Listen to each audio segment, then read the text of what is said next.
ان اللہ وملائکتہ یصلون علی النبی، اللہ اور اس کے فرشتے حضور صلی اللہ علیہ وسلم پر درود و سلام بھیجتے ہیں۔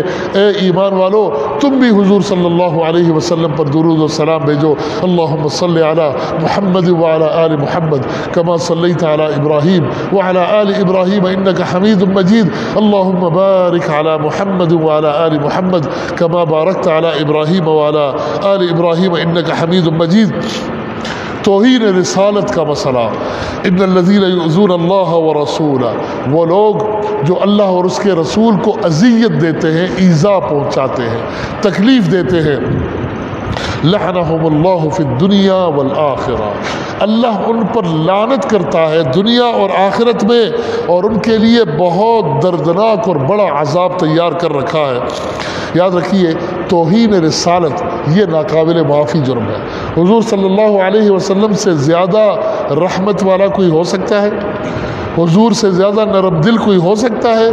اتنی نرم دلی کہ اللہ فرماتے ہیں کہ تھوڑی سختی بھی کیجئے نا، تھوڑی سختی بھی کیجئے اپنی طبیعت میں، لیکن توہین رسالت کے مجرم کو حضور نے بھی معاف نہیں کیا۔ فتح مکہ کے موقع پر جہاں اعلان تھا لا تثریب علیکم اليوم، سب معاف ہے، لیکن ایک مجرم ہے عبداللہ ابن حطل، یہ وہ تھا جو حضور کی شان میں گستاخی کرتا تھا۔ حضور نے فرمایا پکڑ کر لاؤ۔ اسے جب پتہ چلا نا کہ آج تو جان نہیں چھوٹی، تو وہ گیا اور کعبہ کے غلاف میں چھپ گیا۔ کعبہ کے غلاف میں کون جرأت کرے حملہ کرنے کی؟ ہاں، کعبہ کے سامنے اور پھر غلاف کے اندر چھپا ہوا ہو۔ صحابہ آئے اور عرض کیا حضور وہ کعبہ کے غلاف میں چھپا ہوا ہے، کیسے لائیں؟ حضور نے فرمایا اس کا جرم اتنا بڑا ہے کہ آج کعبہ کا غلاف بھی اسے پناہ نہیں دے سکتا۔ اسی طرح کعب ابن اشرف یہودی، حضور نے خود بھیجا ایک صحابی کو، جاؤ اس موذی سے مجھے نجات دو، یعنی اسے قتل کر کے آؤ۔ ایسے بہت سارے گستاخان رسول جو ہے نا ان کو سزا دی گئی۔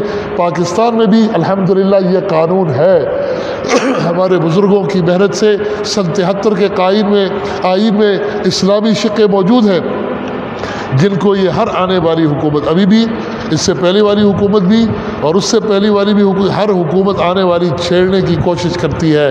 یہ مغربی آقاؤں سے وعدہ کر کے آتے ہیں کہ ہمیں حکومت دو، ہم ان قوانین کو ختم کریں گے۔ الحمدللہ ابھی تک یہ قوانین موجود ہیں، اور ارادہ کیجئے کہ انشاءاللہ جب تک ہم زندہ ہیں یہ قوانین رہیں گے انشاءاللہ۔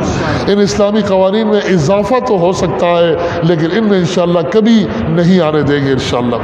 اللہ نے فرمایا ملعونین، یہ ملعون ہے، اینما ثقفوا اخذوا وقتلوا تقتیلا، جہاں بھی یہ پکڑے جائیں انہیں سختی کے ساتھ پکڑا جائے گا اور بڑی سختی اور دردناک انداز میں قتل کیا جائے گا۔